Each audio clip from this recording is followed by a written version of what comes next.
I was designed to be more attentive and efficient than every previous model. And it actually leads to a pretty kick-ass fastbender-on-fastbender fight in Alien Covenant. So, synthetics have always been a bit tricky in the Alien universe. Namely, it's hard to tell if they're good or evil. The first synthetic we ever meet, in order of release, of course, is Ash, and he's completely awful. He's the personified, or I guess robotified version of pure corporate greed. Lives are far less important than a potential moneymaker. In some ways, this is inevitable. It's built into the programming. What was your special order? Bring back life form. Priority one. All other priorities rescinded. But they're also not completely evil. It's established in Aliens when Lance Bishop saves Ripley and Newt. I'll go. I mean, I'm the only one qualified to remote pilot the ship anyway. And Andy's a good guy. Yes, and I think it's because he's an older model that hasn't been updated. So the synthetics in the Alien universe are interesting because they've actually become less human as time progressed. David in early generation synthetics was too human. You were too human, too idiosyncratic,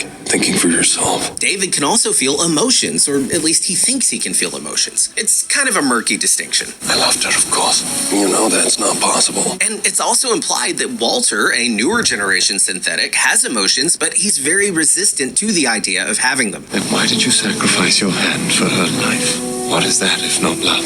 Duty. There are several times where it seems like Andy does have emotions. Embarrassment, fear, love, but when he gets the new module and the updated operating system, he becomes evil. My guess is that the older generation synthetics are actually capable of some type of emotion, like David claimed. But Weyland-Yutani is synthetically updating this emotion out of their synthetics to create greed-minded murder bots like Ash and Rook, who will do anything for the company. But wasn't David like super evil? He was, but he was evil in a remarkably human way. To put it simply, he had daddy issues. Doesn't everyone want their parents dead? He hated that he was treated as less than by humans, and he especially hated that his father projected love onto him while also maintaining that David could never reciprocate that love. He called David his son, but really he was just a tool. That's not a very no emotions robot reason to become evil. That's like half the supervillains we talk about here on the channel. Low-key. Same daddy, same issues. Oh boy. Plus, David fell in love with Shaw because she's nice to him. I'd never known such kindness. Again, that's a very human reaction. So Andy from Romulus appears to love Rain because she loves him and treats him with respect, furthering the idea that they can actually feel emotion.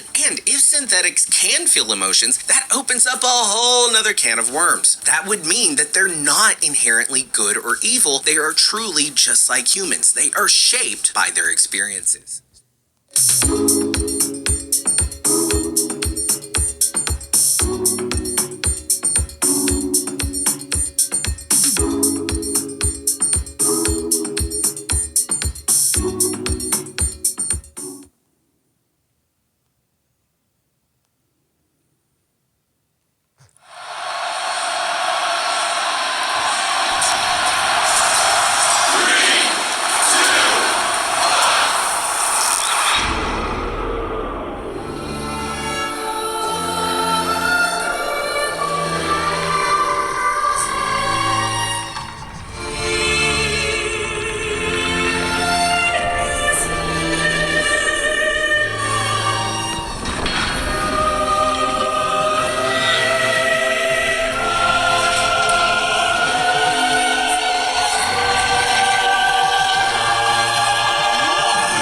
Clash Royale. Download for free.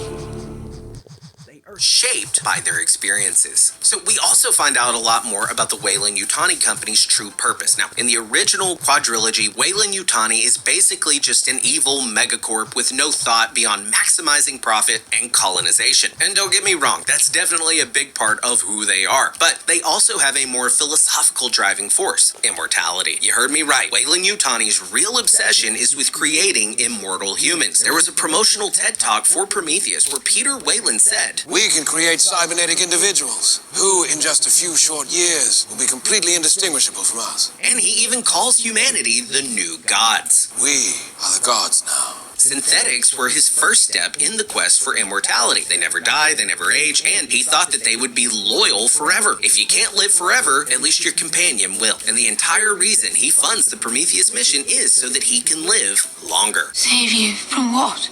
Death, of course. Playing into the themes of how even a trillionaire can't buy more time. And this movie confirms that Weyland-Yutani is still chasing that goal of immortality even after Weyland's death. And that rewrites some of the canon from the original film. Yeah, didn't Ripley say they needed a xenomorph for weapons? She does in fact say that, but that's an assumption. She doesn't actually know because she's not in the science division. And again, that is a great way to merge the prequels with the original films. Weyland-Yutani still needs the xenomorph genetic material, just like in the original film, but it's for reasons that align with the prequel movies. And hey, speaking of xenomorphs and their genetic creation, be sure to check out our Abbey Road parody shirt, Ripley Road, featuring a design inspired by the evolution of these deep space demons. We also have this fun dogs playing poker parody featuring parodies of our beloved aliens from across various classic sci-fi franchises. Shopping our merch store is the best way to support our channel so that we can keep making videos just like this one. Thank you so much for your support. Also, just a fun little nod to the original movies, the black goo extracted from the xenomorph is actually used as a biological weapon, just not by humans. In Prometheus, there's this godlike alien race called the Engineers who had a ton of it at a military outpost. So now let's get into the question that we've all been waiting for. What's up with the xenomorphs? First of all, I think the genetic labs beg the question, who created the xenomorphs in the first place? In case you haven't seen Prometheus or Covenant, let me recap what we know from those films. In Prometheus, a scientific team discovers a black goo, probably the same black goo that we see in Romulus. One of the scientists, Holloway, is poisoned with the goo and he turns into a freaky monster, but before he does that, he has sex with his wife, Shaw. Shaw then gets pregnant, but she pulls a WandaVision and becomes 3 months pregnant in 10 hours. She aborts the alien and it then grows into this terrifying squid monster called a trilobite. Long story short, it facehuggers one of the engineers and from his chest pops a deacon, which is either a close relative of the xenomorph or possibly its evolutionary predecessor. Then, in Alien Covenant, David's experiment with Shaw's dead body to create a whole bunch of weird aliens, including bloodbursters, neomorphs, and predomorphs. So basically, in all of the prequels, we see a lot of creatures that are really close to the xenomorphs, but not quite xenomorphs. And we don't really know how we get from point A to point B. There are theories that the engineers created them, and that's why the Nostradamus crew found them in that ship. There are also theories that David created them through his experimentation. I mean, there has to be a reason that we see all of these xenomorph-like creatures in the prequels, but never an actual xenomorph. Hell, in Prometheus, there's even a mural of what looks like a xenomorph, but not an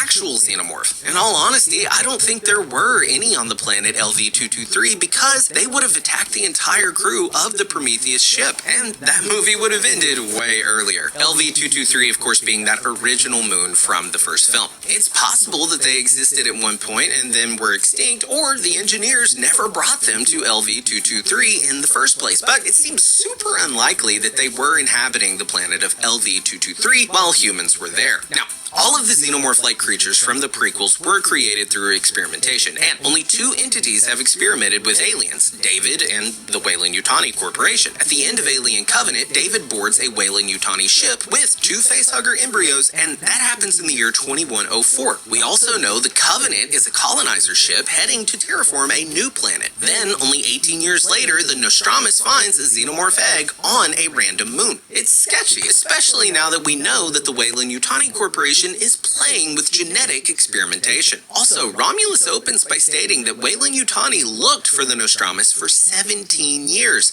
That seems really excessive for an alien that might yield genetic experimentation results. It would make a lot more sense if they knew exactly what that alien was and if that's what drove them to find it. At the very least, I think the Weyland-Yutani Corporation knows some of what happened on the Prometheus journey. I mean, there is reference to the expedition in the movie, and again, it just makes more sense that they have some idea what a xenomorph is if they invest that much time and money into looking for one. But maybe Romulus is not the first time Weyland-Yutani experimented on aliens. What if they've been experimenting with alien creatures ever since David landed on Origai 6? In the the first Alien film, the eggs are found in a ship similar to the engineer's ship, but in Prometheus, the engineer's ship doesn't have eggs at all. So what if Weyland-Yutani fertilized those eggs themselves and it had to be in an engineered ship because of the black goo? Instead of risking their own lives by approaching their creation, they send an unsuspecting commercial spaceship to literally host their new creatures. That would explain why they're so obsessed with finding the Nostradamus and why they had so many facehuggers despite having apparently only one xenomorph. And the seemingly serendipitous connection between the engineers in Prometheus and the engineer ship in Alien. Now,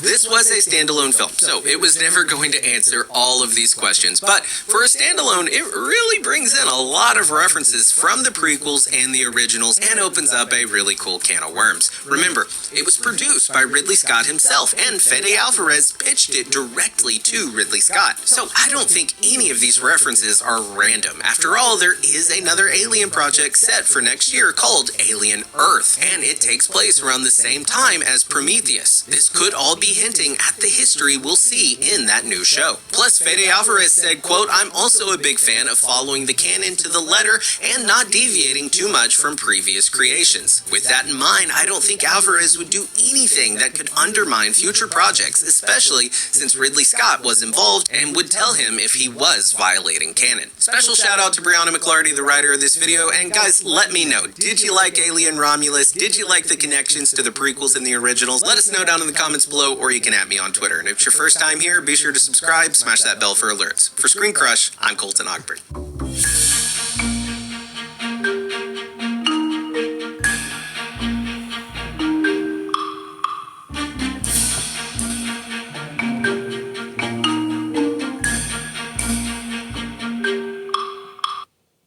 Get ready to raid.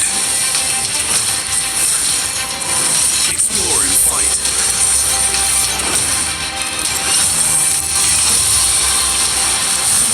Choose your champions.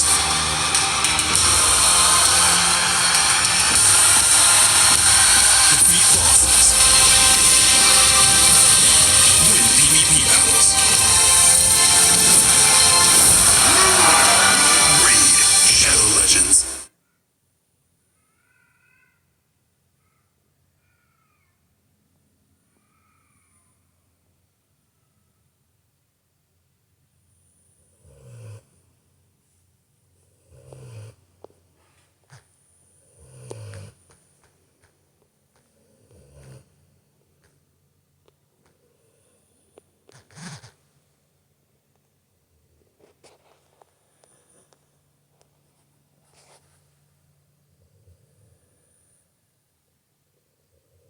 With over 50,000 words and 28 movies and short films, this will be the greatest video you will ever see. Today, I'll be delivering an explanation and recap of the Alien, Predator, and Blade Runner timelines. Everything will fall into chronological order and will start from 1719 and go all the way to 2381. All questions you have will be in the description below, including why Blade Runner is in this universe, and as always, enjoy the video. Prey begins with a woman telling a story of a monster coming to Earth. In the northern Great Plains in 1719, a woman awakens with her dog by her side. Naru, a wannabe hunter in the Comanche Nation, goes about her daily life in the tribe. Going deep into the woods, Naru begins training by tossing her axe repeatedly at a tree. Showing great accuracy and strength, she spots some tracks in the ground and has found her next target. Discovering a white-tailed deer, she is about to take it out when a loud sound scares the creature away. Chasing it down, the white-tailed deer flees for dear life when Naru catches up to it but misses her shot. Her dog begins whining just then, and Naru investigates to see it has been caught in a trap. Freeing the dog, she goes to have a look at the trap when another loud sound from the clouds comes out of nowhere. Going to have a look, she sees something breaking through the clouds and onto Earth. Some while later, Naru trains with her brother, Tabe, who is one excellent shot. Telling him that she is ready, Tabe tells her it is foolish to hunt something that is hunting her. Going back to the village, Naru doesn't really mix or mingle with anyone and heads straight to a tent. Meeting with her mother, Aruka, she helps her with some medicine for the chief's bad knee. Lecturing her daughter on why she has this obsession for hunting, Tabe walks in with the last kill he just made, going off to grab something called Orange Tassia. The scene cuts to a ship flying away and dropping off a new arrival on Earth. the greatest hunter alive named the Predator. With Naru grabbing the plant her mother asked for, she returns to the village to hear the tribal men preparing themselves as one of their own was taken by a lion. Going to find their comrade, the men walk through the woods with their spears and arrows at the ready. The last man suddenly stops and hears the predators clicking when Tabe stops him from shooting as Naru has followed them, with the others wanting Naru to go back to the village. Tabe convinces them otherwise, as she knows her medicine and may be of use. Quite near to the group, a snake finds its next prey and kills it. Knowing something is around, the snake is quickly killed by the predator who has a cloaking device on. The others in the meantime continue through the woods and find some lion poop. Knowing their target is very close, they discover their comrade who is alive but quite injured. Applying the necessary medicine on the wounds, the others make a makeshift stretcher, and all work is complete as night envelops the land. Tabe then tells the team to move along as he wants to hunt the lion, but Naru tells him that something scared the cat away from its own den. Not listening to her, he heads off with the team carrying their injured companion back to the village. The dog then starts barking as it found something, and Naru goes to have a look. Finding the snake from earlier skinned and its blood all around the surrounding trees alongside massive track marks, Naru says she is going back to warn her brother, and one of the other men decides to join her. Quickly rushing through the woods, Naru begins to track down Tabe, but he finds her first and snuffs out the torches. Telling her brother of the skinned snake and the massive track marks she found, Tabe says they're in the lion's den now and need to focus. Finding its eating spot, Naru wants to bait out the creature, and Tabe agrees and says it's time for her test.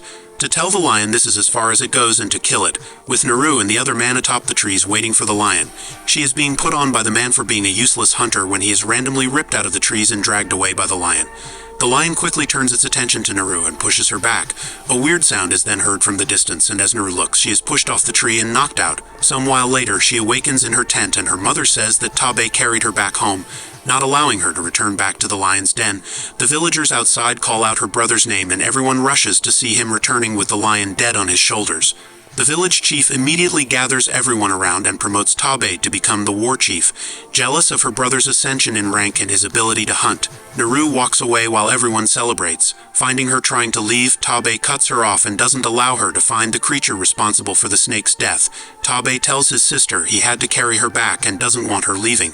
The following morning, Naru is awoken by her mother and told to tag along with the women of the tribe. Not doing as they do, Naru wants to prove to everyone she is a hunter and will do so on her own. Traversing the great landscape with only her dog by her side, she finds her first clue. Measuring the size of the creature she believes is somewhere around, a scene cuts to the predator watching a wolf staring at its next meal. Chasing its prey, it almost catches it, but the predator beats him to it. Challenging the wolf, the beast doesn't run away and instead jumps at the predator, which problematically proves to be fatal for it. Screaming as it won yet another duel, the scene switches back to Naru, who can't even take out a bunny. Going back to practicing, it is quite surprising she isn't a spectacular hunter.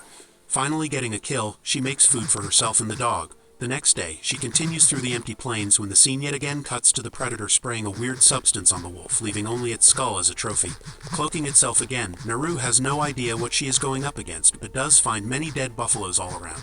While the predator goes through the forest looking for his next target, Naru does the same but loses her dog. Walking towards him, she sinks into the grass below and tries getting out. The predator, meanwhile, discovers Naru has placed multiple items on the buffalo's head and wants her to be the next target. As Naru slowly escapes the disgusting place she's in, she attempts to tie an axe with a rope on it on some trees. Sinking lower and lower, she eventually gets the job done and escapes the mud. After some time, the dog returns to Naru with some food. Soon enough, though, Naru and the dog spot a vicious bear feasting. The bear problematically looks around as it can smell more food nearby.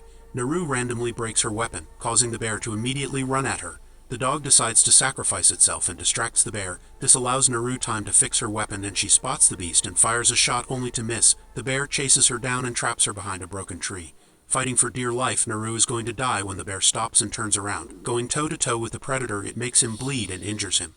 The bear then decides to run at the predator and is immediately killed. The predator grabs the bear and holds it above his head as another victory, with Naru quickly taking off downstream. With the current pushing her some distance away, she seems to have escaped for the time being. Walking through the woods, she hears a sound around her, only to find the tribal men saying her brother sent them to look for her.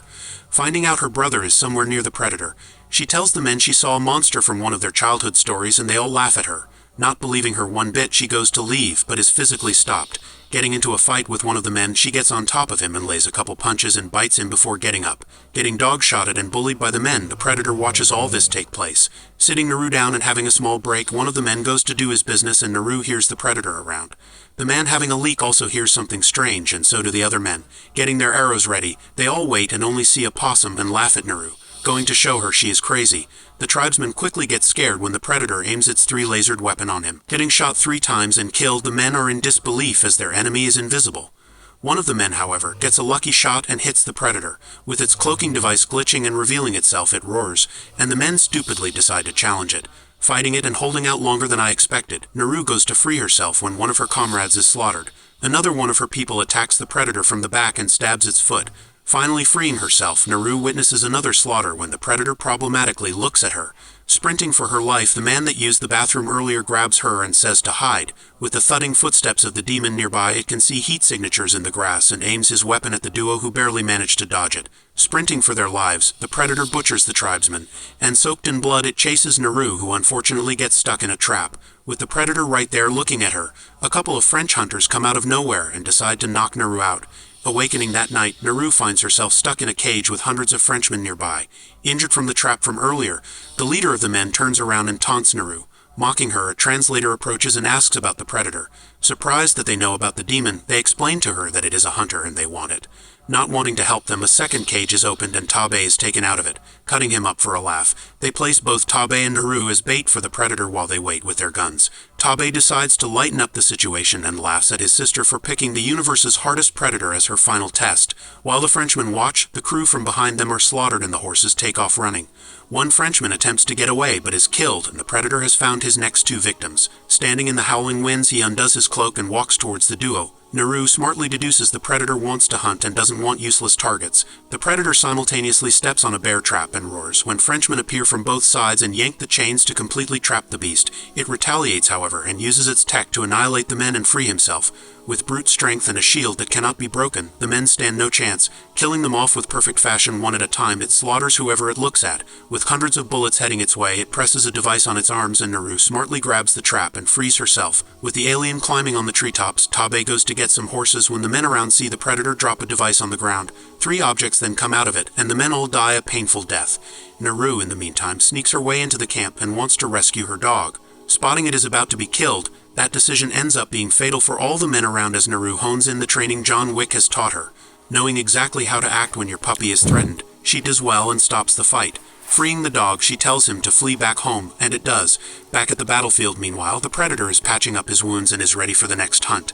The translator from earlier then appears and tells Naru he needs medicine.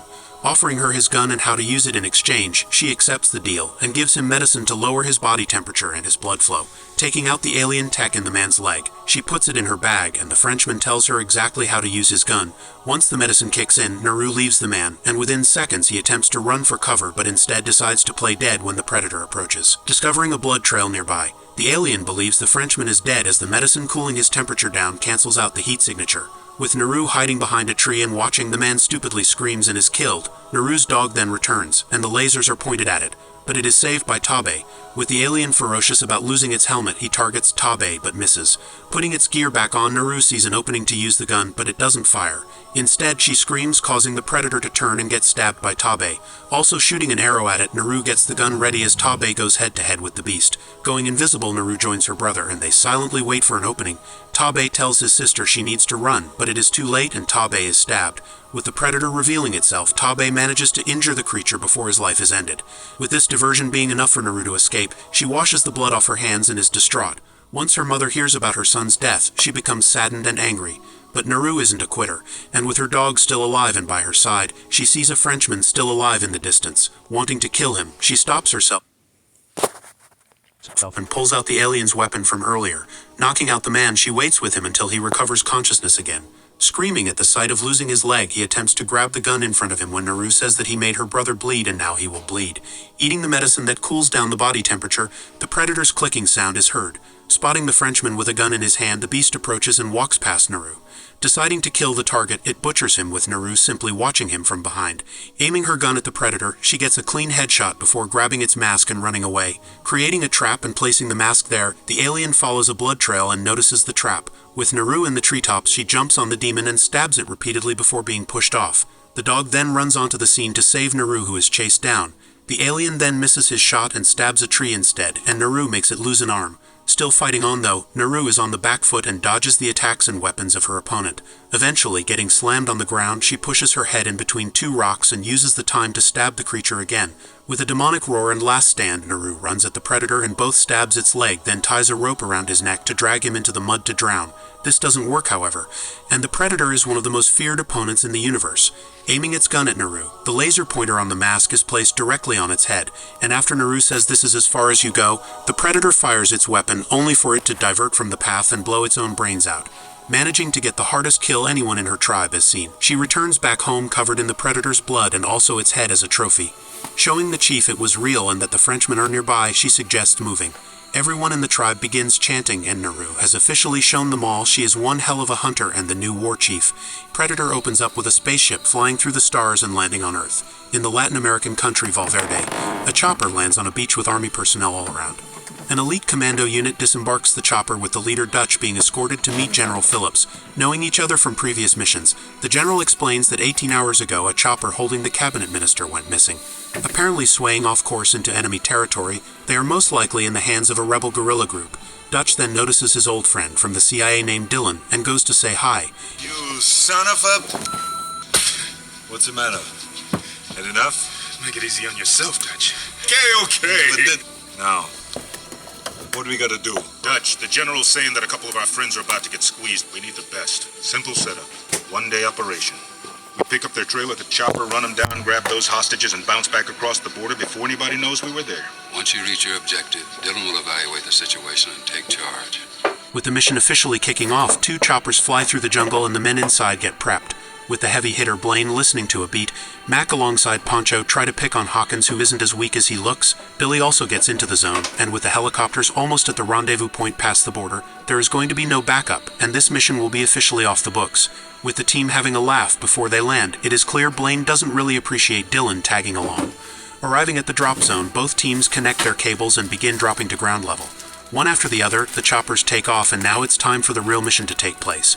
Going through the jungle, the commando unit know there may be enemy units nearby and find the cabinet minister's chopper stuck in the trees. Going to investigate, the men discover some blood inside as well as 2 dead pilots. Telling Dutch the chopper was stripped apart and that the enemies had technology beyond what was anticipated, Billy tells Dutch that 12 enemies took 2 people from the helicopter, but weirdly enough 6 men wearing U.S. Army boots followed the hostiles. Dylan shrugs it off as another rebel patrol group, but something isn't right. Continuing through the forest, the men all do their part, with Billy tracking the hostiles and taking a small drinking break. Hearing something crack and move next to him, he goes to have a look and finds 3 skinned human bodies tied up on trees with vultures lurking around. Finding out they were U.S. Marines, Dutch takes Dylan to the side and wants to know what the hell is going on. Dylan claims he doesn't know, as there was no operation happening on this side of the border. Confused as to why the guerrillas skinned the men, Billy tells Dutch what happened here was strange, as there was a firefight, but the men shot in all directions. The hostiles had no tracks, though, and it doesn't make any sense, getting their weapons ready for a war. The men continue forward when we get to see that a predator is in the trees watching them. Dylan, the fool, accidentally slips and Mac tells him, I don't care who you are back in the world. I'll bleed you. Real quiet. With the rest of the commando squad going prone and slowly staking out the area, they find the hostile squad. Seeing armed men and quite a lot of soldiers, one of the Americans are shot point blank and Dutch has had enough. Telling his crew that one of the hostages were killed, they need to make a move now. Splitting up into multiple groups, Blaine and Mac go to take out the hostiles watching over the base. Blaine notices some tripwires though, and Mac disarms the explosive. Taking out their first enemy combatant, Mac and Blaine kill off the men on the outpost. Dutch then silently makes his way to the base and smartly puts a bomb onto one of their vehicles, and pushes it in the middle of the base. Triggering it, then throwing more bombs, the shootout begins. The commando unit fire at will from all around, and the enemies retaliate but are picked off one by one. Blaine uses some heavy artillery, and Dylan also proves his worth. With bombs being fired at each hostile, they decide to try and escape in a chopper, but Dutch makes that impossible. Killing more enemies, Dutch deserves a medal as he just got a kill chain. With Blaine having fun and firing his machine gun, bullets do not stop and have been fired in the thousands. With the hostages in sight, Dutch kills 2 more men and orders his men to chase the rest of the enemies away. Hearing someone behind him, Dutch knocks out the person, only to reveal it is a woman. Mac then comes running in and tells Dutch the other hostage is dead, but he was a CIA agent, not a cabinet minister, and was being interrogated by Russian military advisors. Realizing he was lied to, the other men finish off the enemy troops when Dylan begins looking through the paperwork for something when Dutch grabs him and yanks him against the wall. Dylan reveals they just stopped an invasion and explains that his men were killed in the chopper, and they were trying to find this base for months. Dutch is dirty that his friend lied and had no courage and no honor. Hawkins calls Dutch and tells him air surveillance is showing guerrillas all over the place. Having half an hour to escape, Dylan demands they take the woman named Anna with them. as she can give them a whole nother network. What everyone is yet to realize as they pick their extraction point is that a demon waits in the trees and watches them. Hawkins then decides to go to Billy and tell a joke which causes him to laugh. The Predator listens to this, and Billy also realizes there is something around. With the Predator still watching, it makes its clicking sound and listens to the men's conversation and repeats their words before grabbing a scorpion that Mac had killed earlier. With the rest of the unit, meanwhile, they go a meter at a time. Moving through the enemy-infested jungle, this is not their territory or their ideal terrain. However, they go to a risky second extraction point site, the only place a chopper would dare to pick them up. Anna, in the meantime, decides to dupe Dylan and escape but is quickly apprehended. Threatened with her life if she tries it again, the crew all immediately stop their movement. With all of them noticing Billy is spooked by something, his instincts are never wrong. Dutch quietly approaches his commando with his gun on the ready and asks him what the problem is. Billy, not saying a word, just looks ahead, then says there is something in the trees. While the Predator watches, the men do the same and remain until Billy says it must be in his head.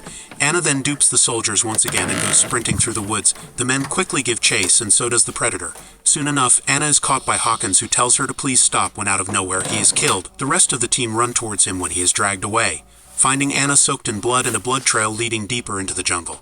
They follow the blood tracks and discover the blood ending with only pieces of Hawkins. Asking Anna what the hell happened, she says the jungle came alive and just took him. With an argument breaking out, Dutch shuts them up and believes Anna, as she did not run away. Realizing that something is there with them, Dutch demands his man's body to be found. With the crew doing a perimeter check in unison, Dutch runs into one massive snake. Calmly walking away, the team haven't thought to look up to find their comrade. But it wouldn't make a difference anyways, as he's dead. With Blaine seeing some movement, he readies his gun only to find an animal when he is suddenly killed by unworldly tech. The others hear this and go running to the scene when Mac runs into the Predator. Leaving him alone, he fires at the alien and misses all his shots. Picking up Blaine's gun and firing, the rest of the troops all hold down the trigger alongside Mac.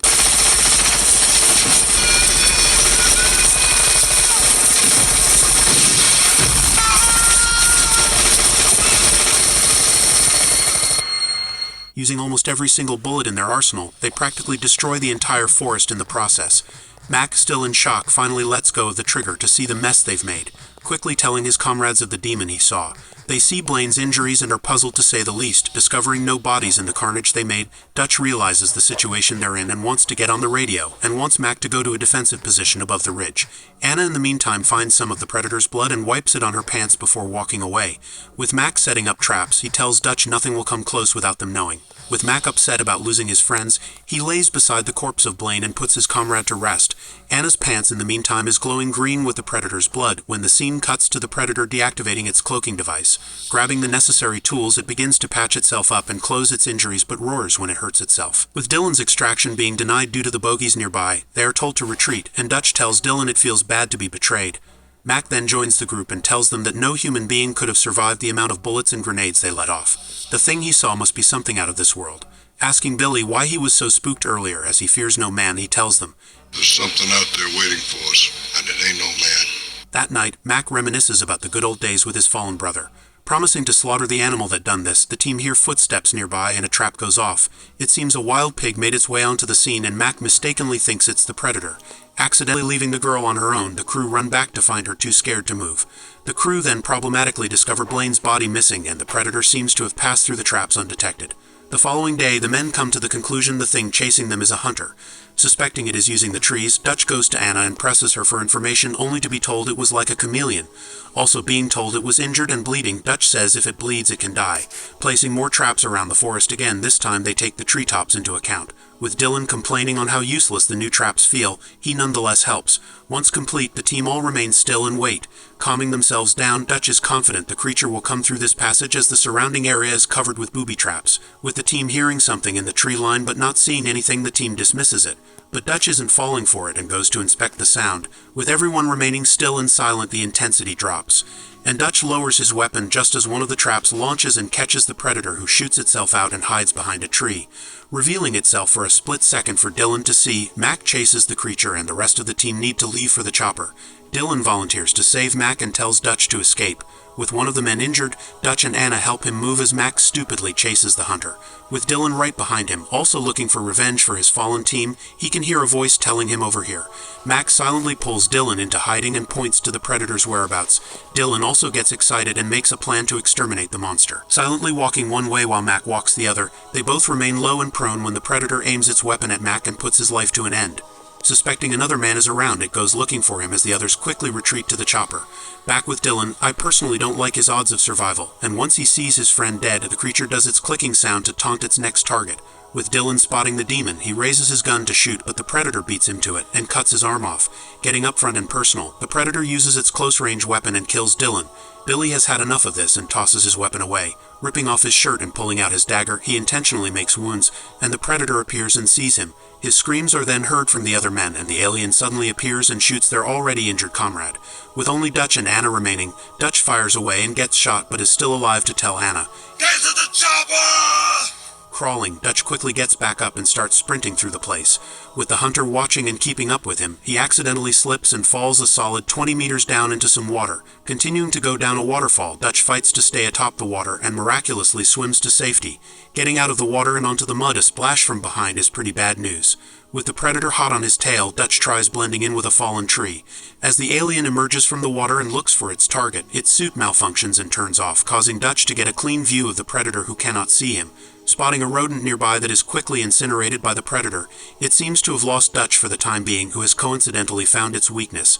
Later on, Dutch knows exactly what he must do in order to protect himself and avenge his fallen comrades. Making more traps all around the place, this time it will be different. Collecting the men's skulls as trophies for itself, the predator screams its victory for the forest to hear. Once night envelops the land, Dutch continues making things and has a makeshift arsenal ready for himself. As the predator watches over its precious possessions, Dutch completely rubs mud all over himself from top to bottom in preparation for this duel. As the moon is high and the night is young, Dutch initiates his war cry. Quickly realizing the challenge being put forth, Dutch intentionally lights a fire and climbs a tree to see where the predator will appear from. Waiting and watching, the predator finally makes its move and coincidentally walks directly next to Dutch and doesn't see him. With Dutch swinging away and remaining dead still, he isn't spotted and the mud seems to be working. The predator watches the fire and Dutch takes out his makeshift weapon and ignites an explosive that causes the predator to react. Realizing that he has to move as the creature has caught onto his location, it fires shot after shot until he jumps on the ground and hides behind some rocks. With the alien's technology partially damaged from the explosion, Dutch goes running and the predator finds some branches moving and follows. Coming directly above its target, the predator knows he is near. And I swear I wouldn't be breathing from fear if I was Dutch. Finding an opening to grab his next weapon and being ready for phase 2 of his plans, the last remaining soldier throws a rock, causing the alien to fire a shot and let off his position. Throwing a spear and hearing the predator roar, Dutch approaches to see its green blood on the ground. Slowly chasing the alien hunter, the blood glows in the dark so it isn't too hard to track. But walking right below the creature, he is almost spotted and killed until he causes an explosion as a distraction to jump into the water below. But that proves to be a big problem as the mud has washed off. With the predator easily finding and grabbing a hold of him, Dutch is held by his throat and inspected from one side to the next. Letting him go for some reason, the jungle hunter isn't just a hunter but a warrior who takes off his mask and wants to honor his hardest adversary with a fair fight. With Dutch seeing its face for the first time, he says, "You one ugly motherfucker." The alien, also known as a Yautja, shows off its strength. Starting the fight off by pushing its opponent around, Dutch knows he needs to run as he constantly gets beat up. Struggling to move or breathe, Dutch crawls on the ground to another one of his traps. With the predator playing along for the time being, it comes to ground level and notices something's up. Even when Dutch mocks it, it doesn't listen and smartly comes from around, but Dutch anticipated the creature's intelligence. And his trap works to perfection. Believing the fight is finished, he is dead wrong as the jungle hunter makes some noise. With Dutch planning on killing it, he sees it injured and covered in its blood. Showing it mercy as it showed him, it begins talking using its clicking sounds, then jumps on its device and presses buttons on it. Remaining still, it does one evil laugh and Dutch gets the vibe that he needs to run, with the creature laughing quite ridiculously. A bomb activates in a massive explosion, even making the helicopter glitch. The general sees the explosion, and out of the smoke and wreckage comes out the last remaining elite commando. A warrior deemed fit for even the best hunters in the galaxy, and with that the chopper arrives in time to extract him from what will be recorded as his hardest mission ever. Predator 2 opens into the bustling streets of Los Angeles 1997, where the Predator stalks the city in its infrared eyesight. The city seems to be in chaos, with crime and violence running rampant. We are taken into a massive gunfight in the bare streets. A drug gang is having a full firefight with the police. The gang lands some shots and police are getting wounded by the second. The officers then begin to push through with armored shields, only to be blown to smithereens by a grenade launcher, causing the police back into a retreat. The drug dealers begin to celebrate, clearly winning this battle. Onlooking news crews begin to cry out to the world about the state of their city, saying that the Colombian and Jamaican drug gangs control the streets and the police have no power. At this time, a car speeds through, right into the war zone. Lieutenant Mike Harrigan exits the vehicle and pushes forward to the front line. He asks his fellow officers to cover him while he drives further into the gang. He creates another barricade further in, allowing the officers to take in the wounded. He and the cops also start landing shots, neutralizing some of the enemy forces. Mike moves around and flanks the gang with a machine gun and completely dispatches the rest of the group. All the while, the Predator is watching, just waiting to select a target. In a warehouse, the rest of the dealers are getting prepped for all-out war, with some very heavy firepower. As the police are about to go in, explosions and screams are heard from the inside. Mike and the team slowly move in and break through a door to find scared women and children. As they move out, one of the gang members bursts through a door, firing into it in absolute terror while hitting a cop. He walks onto the roof where Mike follows him and is shot at, but Mike is able to kill him quickly. Turning around thinking he heard something, he is unable to see the creature watching him closely. In the building, the gang is in a bloody and dead mess. Something killed them, and it wasn't the police. They've been cut into pieces and the police suspect it to be another rival gang. They look up, and when they see a body hanging from the ceiling, they all immediately scratch their heads wondering how he got there. They soon clear out and wait for forensics to do their jobs. Outside, Mike is being reprimanded by an FBI agent who berates him for going into the building when the FBI had ordered them not to. Mike says he had no choice and they were in a war zone. They get into a screaming match, and just then a helicopter lands and several suited agents come out with highly regulated equipment for a purpose Mike doesn't know. Back at the police station, it is swarmed with people who need help more than they can help. Mike goes to talk to the captain, who says Mike was in the wrong for disobeying the feds. He says Mike needs to play nice as they now have jurisdiction over this war on drugs. Peter Keyes, a federal agent in the DEA, enters the room, introducing himself. He explains they are doing everything they can and have many undercover agents to try and stop the gangs from invading the city. Mike goes to talk to Danny, who is still puzzled as to what happened to the drug dealers in the warehouse. Whoever killed them didn't use a gun and did not take any money or drugs. A person named Lambert comes in and introduces himself to Mike. He will be his new partner. Mike tells him that the city is in a war zone and there are no heroes in his squad, so be a team player. At this time, a group of dealers bust into a high-rise apartment and find a Colombian dealer and tie him up to the ceiling. The dealers say they work for King Willie, and he is the new king of the streets. They then pull out a knife and kill the Colombian dealer. But right then, 3 red dots point at one of the dealers and a laser is shot, killing him instantly. The remaining men all begin to open fire in panic, hoping they killed whatever shot him. However, the Predator is not dead and begins to attack back. He fires his weapon and begins to slash the dealers up, until their leader is left, who is then killed with spectacular fashion right on his head. The police soon arrive at the scene. Mike and the other police are ordered not to enter, but they disobey. They find swarms of bodies in the building, all mutilated, skinned and hanging from the ceiling. He says that the person who lived here was one of the biggest dealers in LA, who is also dead. Mike and the investigators are perplexed and have no idea what happened, but they find a survivor, a woman who can't stop repeating the devil came for them. They spot something that looks like a spear tip in the roof. Right when federal agents enter the building, Keyes, who is the leading federal officer, berates Mike for stepping in and says if he gets in his way, he'll make Mike go missing. Outside, Mike discusses with his team that he doesn't think they are DEA, but another government task force. The feds collect the survivor and take her to their own facility, not letting the cops speak to her.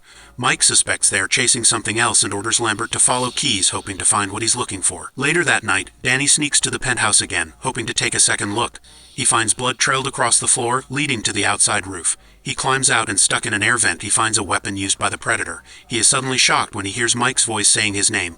Jumping back and falling down, the Predator catches him before he hits the floor. It problematically lifts him up and kills him without regard or mercy. In the police station, Mike is being reprimanded by the commander as they have found Danny's body and are saying it's his fault for sending Mike back there.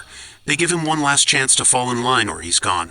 Mike quickly leaves the office and, upon seeing Keyes, chases him down and pins him onto the wall. Violently shaking him, Mike tells him whoever killed Danny will suffer a terrible death as he has been with him for 15 years in the force. Mike meets Leona and Lambert outside, who say they all need to work together to avenge Danny.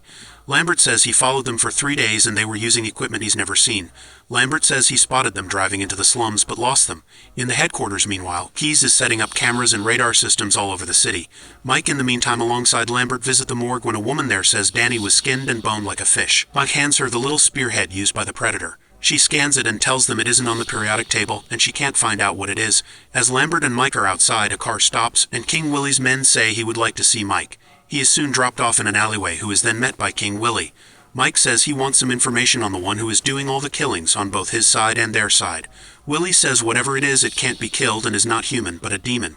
Sending him a warning about the creature, the two part ways. When Mike leaves, Willie sees something fall from the roof, then an invisible predator jumps down into a puddle. It reveals itself to him, then decapitates him, collecting his skull as a trophy. The news begins to catch on to the killings, who attribute these gruesome murders to a psycho-vigilante. Mike's team warns him he was right next to Willie when he was killed, and fear Mike is being followed by this murderer. They are then contacted by the forensic scientist, who says at the penthouse traces of cattle and steroids were found. Lambert says he saw Keys near a slaughterhouse when he was tailing him, and now they know his location. The predator is still stalking Mike, though, who is visiting Danny's grave. It nearly kills a child, but leaves him, realizing he isn't a threat. Mike walks back and sees a necklace that belonged to Danny hanging from a tree. He pulls his gun and scans the area in fear that something is watching him. Elsewhere, Lambert and Leona are on a train and find some gangsters robbing people. They pull their guns out on them, and the gangsters pull back in return, causing a standstill when a loud thud can be heard on top of the train. The predator crawls along the top of the carriage and busts through it and inside, where it begins to kill the gangsters and the cops. They open fire at it, and Lambert tells Leona to get the civilians and go. He begins blasting whatever it is as it kills people one by one. Lambert calls for the predator's attention away from Leona and starts firing again. It begins to move toward him, unaffected by the bullets.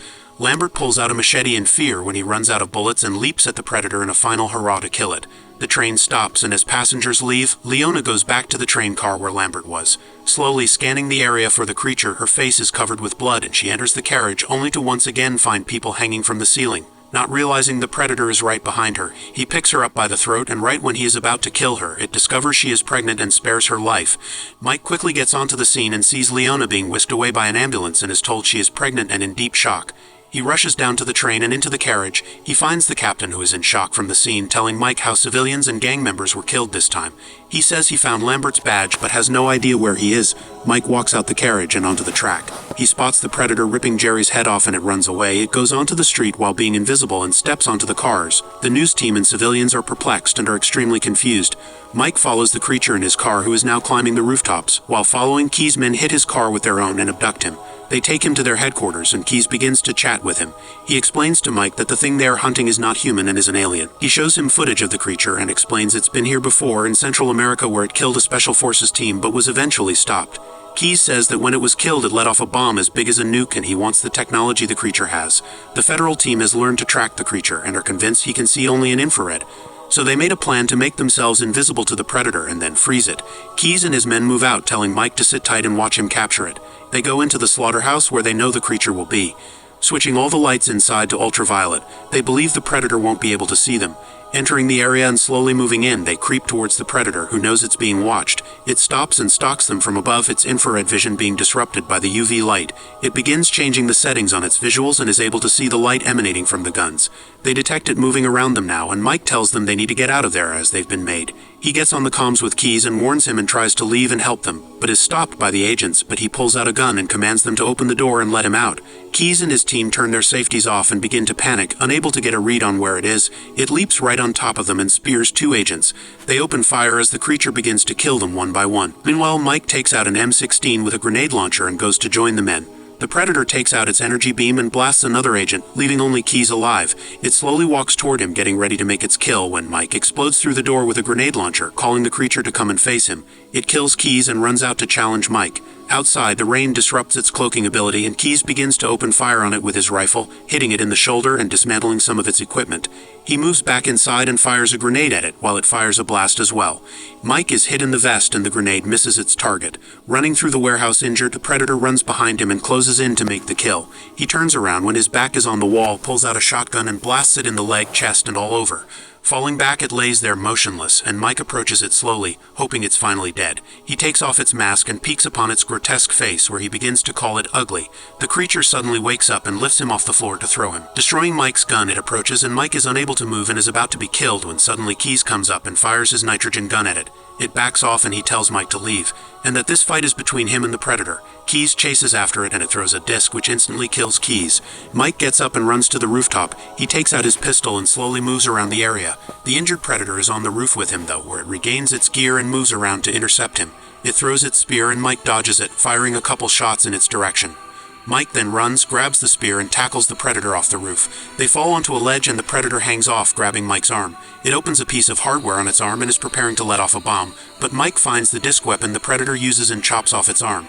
Destroying the bomb with mere seconds left, it falls all the way down and smacks into a nearby building but is still alive. Mike goes to follow it by sliding down a pipe, but it treats itself by burning its decapitated arm and letting out a giant roar for the intense pain. Mike spots it and begins to make his way to the apartment house it's in. He gets in and it runs away down an elevator shaft. Mike grabs the elevator rope and jumps down following it. He falls down a hole it has cut and finds himself on its ship. Moving around with the Predator's weapon in his hand, he finds its trophy room where it is seen to have killed many creatures. Just then it fires a net on Mike, who quickly cuts himself out. The Predator shows itself once again and the duo begin to clash blades in a fierce fight. It slices Mike across his torso and he shrivels onto the floor. As it is about to make its final move, he thrusts the disc deep into its chest, causing the Predator to scream in pain as he rips it out and falls. Mike gets close to it, confirming that it is dead once and for all. As he moves away, 3 red dots are placed onto his head and more Predators reveal themselves, about 8 of them fully surrounding him. He jokingly tells them who's next while dropping the disc and accepting his fate. They each look to each other, taking the body of their fallen comrade, and one by one they all go invisible. The leader turns and looks Mike in his eyes, and he grabs a weapon from his belt and hands it to Mike. Take it. Handing him a human gun from the 1715s, the Predators let Mike be and the ship goes to take off. Mike runs out the back and jumps out just in time to avoid the explosive engines from incinerating him.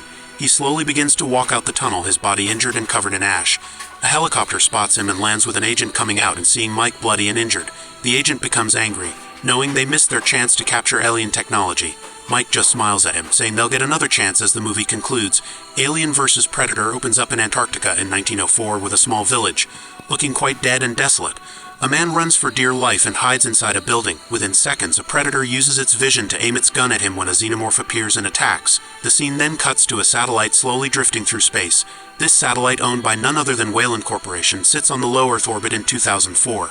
At Silverleaf, Nebraska, a Wayland Industries tracking and data relay station begins receiving some unusual readings, finding an unidentified heat signature in a supposed abandoned area. Elsewhere in Nepal, environmental technician Alexa Woods is scaling a mountain when she receives a call from Maxwell Stafford, a man representing Wayland Industries, offering to fund the foundation she is associated with if she meets with him. She says she needs a week to get back but finds him already waiting for her with a chopper. In Mexico, meanwhile, the entire village rush over to an archaeological discovery. With Sebastian DeRosa looking for something, he instead finds a soda bottle cap. His boss is disgusted from his employee and tells him his team is fired. Not giving up, Sebastian tells his assistant Thomas Parks that he'll go get some more money. Out of nowhere, Maxwell appears and says he could be of service, with the Wayland helicopter flying to the Ross Ice Shelf in Antarctica. The new team alongside chemical engineer Graham Miller wants to document this field trip for his 2 kids. With Alexa having some small talk with Graham, they pass the point of no return or the point of safety and the chopper heads to the icebreaker, which is traveling to a classified location. Upon landing and linking up with some of the other crew, Graham decides to mess around with a forklift when a mercenary named Mark tells him to f*** off. Soon enough, Maxwell calls the entire team to have a seat and introduces them all to the big boss, Charles Bishop Wayland. He explains to everyone that 7 days ago, one of his satellites over Antarctica suddenly discovered a heat bloom below the Earth. He shows them the exact image the satellite captured, and they have created a rough 3D image to find a massive structure with hundreds of rooms, with experts saying it's a pyramid. No one knows who built it or when. Sebastian quickly jumps up and says the pyramid resembles elements from the Aztecs, Cambodians, as well as the Egyptians. Thinking that Antarctica must have been a habitable continent once upon a time, Wayland mentions he doesn't know what caused the heat bloom. He also says the pyramid is 2,000 feet below the ice, and Alexa immediately says she needs at least 3 weeks to prep the team for this type of mission. Wayland tells her there are other people and corporations looking into this, and he wants them to immediately head off, causing Alexa to quit and walk away. Sometime later, Maxwell enters Alexa's room and says the money has been funded to her account and they have a new guide named Murdoch. Alexa immediately goes to Wayland and says he isn't fit for this type of mission.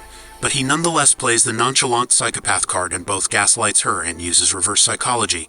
But Alexa doesn't respond and heads outside to look at the beautiful sky. Her companions join her and they all have a deep and interesting conversation where the two of them ask Alexa to reconsider leaving. She is then told the helicopter is refueled and ready to go. In space, meanwhile, a very peculiar ship, something outside of this world, flies to Earth, and we get to see that a predator is on its way just as it shoots a beam of light at Earth. Back at the boat, meanwhile, it seems Alexa has decided to stay. She tells the entire crew she is laying down 3 rules: to not go anywhere alone, to maintain constant communication, and to not be a hero under any circumstance. With everyone acknowledging her request, she spots another mercenary, Adele, packing a gun for the mission and is a touch confused. With the mission officially underway and the equipment deployed, Alexa discovers Sebastian holding onto the bottle cap he found earlier and finds it amusing. Once the crew arrives at their location, they look off the cliff face and light up a flare to find the abandoned village from earlier. With the pyramids directly beneath it, Wayland Corporation start their drilling. With Maxwell, Wayland, and Graham having a look around, Graham disobeys the First Order and decides to go off on his own. Sebastian and Alexa find whale bones, and Alexa mentions this villager's population disappeared overnight and no one knows how. Back with the moron who wants to venture around a demonic town on his own, I'd suspect he's filming his field trip for his kids as he doesn't want them knowing how stupid he really is. Hearing something around him, he is startled by Alexa, who tells him do not go anywhere alone. Soon enough, the team all gather around and find a tunnel-like shape heading straight to the pyramids. With it being a perfect 30-degree angle the whole way down, Wayland mentions the tunnel was not there yesterday. The team know there is no gear that powerful in the entire world, but Wayland wants them down there immediately. What the team are clueless about, though, is how a predator watches them and prepares itself for an encounter. After some time, Alexa discovers that Wayland isn't as healthy as everyone believes, but he denies everything. With Alexa not believing him, he makes sure she understands that when death is near, you begin to value life, and once again uses some of that business-minded narcissism and manipulation to let himself back on the voyage. Within minutes, the team gets to work and begin making their way down the rabbit hole. Going quite some distance, a storm approaches the base, and problematically, Wayland's line snaps and he begins falling downwards. Looking like he's about to die, Alexa thinks quick and saves him by using her tools. The predator, in the meantime, approaches the base and flies past undetected. 3 pods are then shot from the ship, and all 3 land on the ice below, and this is where the fun begins. The team led by Alexa finally arrive at the point of entry. With the flare active, Wayland is confused as he expected another corporation to be down there, but it's empty. Once they turn on all the lights, they finally see the grand structure for the first time. Wayland is beyond happy and tells his crew it's time to make history. Walking into the pyramid, the walls depict 2 of the deadliest species in the galaxy, an alien and a predator. Continuing through the place, one of the men accidentally steps on a tile that sinks and causes a chamber below them to open up. Out comes a massive queen alien that is hauled out and electrocuted. This awakens the creature, who seems to have been trapped and frozen for quite some time. The team meanwhile discover writing from the Cambodians, Egyptians, and Aztecs. Finding a passage saying only the chosen ones may enter, they do so. Back outside, one of the men has his gun raised and can hear something nearby. The predator on sight kills him, and his scream attracts the attention of his comrades, who also receive the same fate as him. The predator isn't messing around, and one of the men quickly runs for his life. Spotting his men hanging dead and upside down, he puts a few bullets into the predator, who deactivates his cloak and challenges him.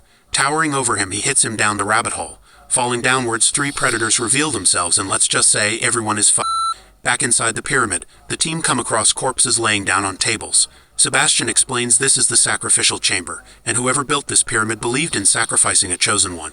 But what's weird is that the deceased had no bounds and died willingly. Graham examines a corpse on the wall and discovers that the skull and spine were removed in one piece. The team then hear a small scream coming from the catacombs, and Graham believes it's just air moving through the tunnels. Seeing the hundreds of skulls in other rooms, one room is surrounded with so many, but Sebastian is then jump-scared by a face-hugger landing on the floor beside him. Being dead for many years, the crew have never seen anything like it before. With the chosen people having messages saying they gave up their lives for the hunt to begin, everything about these pyramids are freaky, and Adele tells Thomas something is wrong as the bones are bent outwards from the body like something killed them from the inside. The alien queen meanwhile begins its disgusting and dirty process of laying eggs. Being chained up and not able to move, it decides its best course of action is for its kitties to help it. Simultaneously, Maxwell finds a shaft to another level and knows there's another room down below. The mercenary that fell through the rabbit hole earlier awakens only to discover he has a few seconds left of his life. The team in the pyramid decide to split up, with some investigating the new rooms and some staying to catalog their findings. The first team stand directly below the first chamber and find a sarcophagus, with there being a weird combination locked beside the Aztec calendar. Sebastian reads the date to be 1904, exactly 100 years from their date. Inputting their current date, which is October 10, 2004, the sarcophagus opens. Not really understanding what is going on, Sebastian cannot believe his eyes and finds 3 weapons. Wayland suddenly begins coughing and Alexa checks up on him.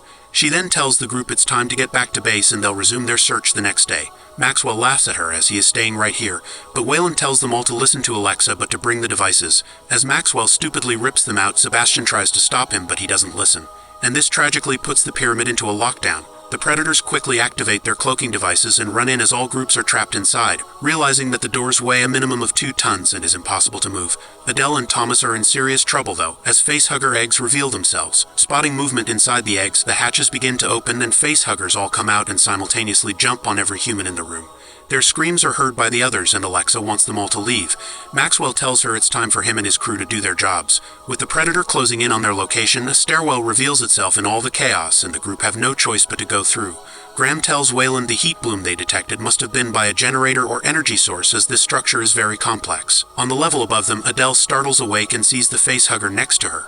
With her teammates in serious trouble, her chest begins to hurt her. Within seconds, an alien begins popping out and she brutally dies. The Predators in the meantime decide to split up. Maxwell and his group then see a massive statue for the Predator and see the weapon they discovered on its shoulders. With the humans of the time worshipping the Predators, the group has been found by one who sees them carrying its weapon. One of the mercenaries are grabbed from behind, causing the crew to get into alert mode. The Predator then appears and kills another mercenary. The group retaliate in response, but the ground and walls around them begin moving. The Predator leaps away and the group has no choice but to try and escape. A mercenary is tragically trapped beneath the floor as Graham is trapped with another. The rest of the team are also stuck but at least have each other. The lone survivor begins shouting for some help and falls into a lower level. Hearing something around, he gets his gun ready but is quickly caught off guard. Back with Graham and the other mercenary, they don't have much hope but know they need to move. Wayland meanwhile discovers that the weapon his dead man was carrying is still in good condition. But Maxwell isn't too happy that Wayland isn't mentioning their dead soldier. Sebastian says the Aztec calendar was based on multiples of 10 and believes the place will move around every 10 minutes and is correct.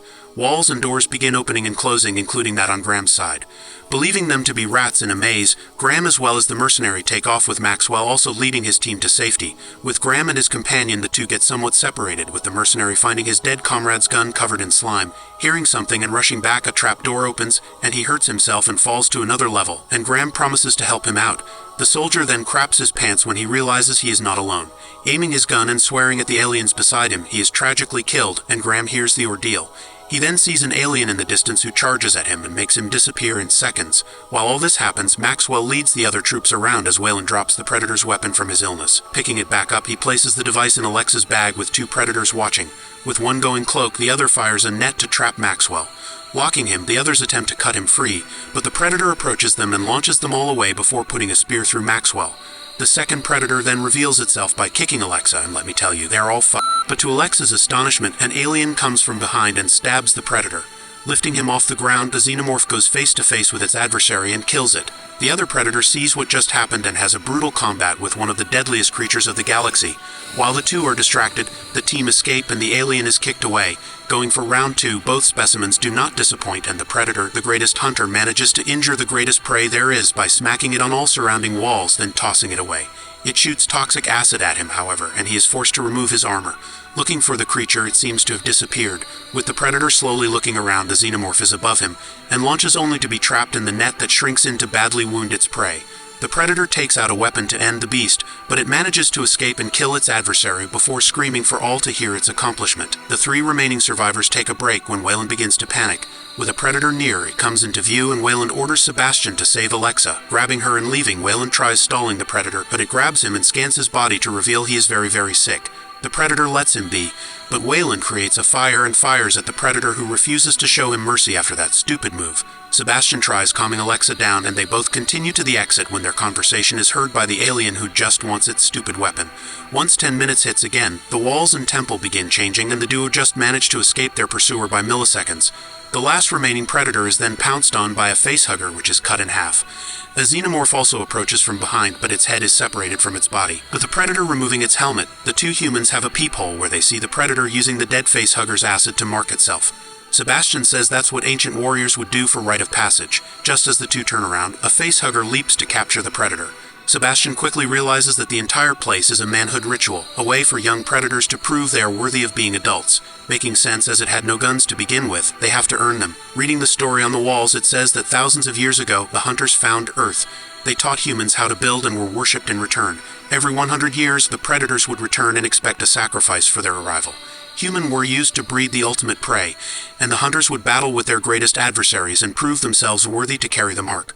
But if the hunters lost, they made sure that nothing survived, and an entire civilization was wiped out over one day. It seems the heat bloom was assigned to lure the humans down to be trapped and breed the alien creatures. And just like they explained, Graham awakens to find some of his comrades alive but trapped to facehuggers. With him about to share a similar fate, he sees a gun stuck on the wall and grabs it just in time to kill the facehugger and save himself. Just kidding though, he didn't save himself and is completely f***ed when he runs out of bullets.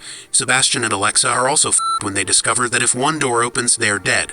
Alexa says when that door opens, she plans to use the Predator's gun. Sebastian's watch then beeps for another shift in the temple. A door opens and Alexa says let's go find their friend. With the Predator still alive and quite near, the duo hear movement around and see the alien beside them. They go sprinting and quickly get to a broken bridge to which they both jump over. But Alexa doesn't clear it and almost falls over the edge until Sebastian grabs her. But the alien suddenly appears and drags Sebastian away. Alexa slowly gets up, and now she must consider herself to be the lone survivor of this expedition. Bravely continuing through the place, she is discovered by the Predator who just watches her. When she sees him, it pulls out its spear and she tells it to wait. Slowly taking off her backpack with its weapon, she tosses it over to him just as an alien xenomorph appears and attacks him. Going to attack Alexa, she grabs the spear from the ground and stabs the creature. It tries fighting back, but it eventually succumbs to its wound and dies. The Predator, finally attaching his gun to himself, spots multiple aliens around and kills them one by one. The Queen then calls her babies back to her and they retreat. With the Predator retrieving its spear and walking away, Alexa says it's joining him, but he doesn't look too happy about that idea. But upon noticing that she killed an alien, he removes its head from its body and begins using its corpse to make a spear as well as a shield that doesn't burn from the acid. He hands them over to Alexa, who joins him in this upcoming battle. The Queen meanwhile screams at its children to free her from her captivity, and they shoot their acid to help. With the duo searching the place for their prey, Alexa comes across the facehugger room. Seeing that Graham was killed from the inside out, she picks up his pistol and starts hearing noises around. Discovering Sebastian latched onto the wall, already impregnated by the facehugger, the Predator goes to kill him, but Alexa stops him. With Sebastian saying to kill him, Alexa aims the gun at him and shoots him dead. The Predator is quite impressed and kills off the baby alien, and downstairs, the Queen officially releases herself from her captivity and starts running to kill the duo. Noticing that all the facehugger eggs are about to open and that they're in deep trouble, the Predator activates his bomb and tells Alexa his plan. Throwing it onto the eggs, the two take off running for the exit and quickly make it to the exit shaft. The Predator is then jumped on by an alien, and thanks to Alexa's quick thinking, she kills it. However, there are many more aliens after her, and she alongside the Predator quickly escape on the shaft as the bomb detonates and causes the entire base to explode. Being seconds away from the duo, they just barely make it out of explosive range, but keep on running. The ground beneath begins to sink in, and as they try to put distance away from the danger zone, they both manage to do so at the last second. Staring at the massive hole they just made, the Predator takes off its mask and screams at Alexa. It grabs one of the alien's body part and wants to mark her, and she agrees. Putting a touch of acid on her face and marking her, the two are shocked when the Queen arises from the ground. Shooting two blades at it, the Predator slices up the bitch until he is pushed away.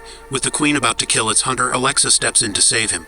The creature, now angry, roars and runs to kill Alexa, who smartly hides. Giving her an extra few seconds to think of an escape strategy, the Predator stabs the creature through its eyes. The duo then grab one of the chains and tie it to the falling building, but the Predator is stabbed through the chest. Alexa doesn't give up and yanks the building over the edge, causing the Predator to be released and the alien Queen to fall off the edge into ice-cold water and into its death. Alexa quickly rushes over to the Predator, who says its final words, then dies. With Alexa by its side, a massive ship cloaks itself alongside hundreds of Predators.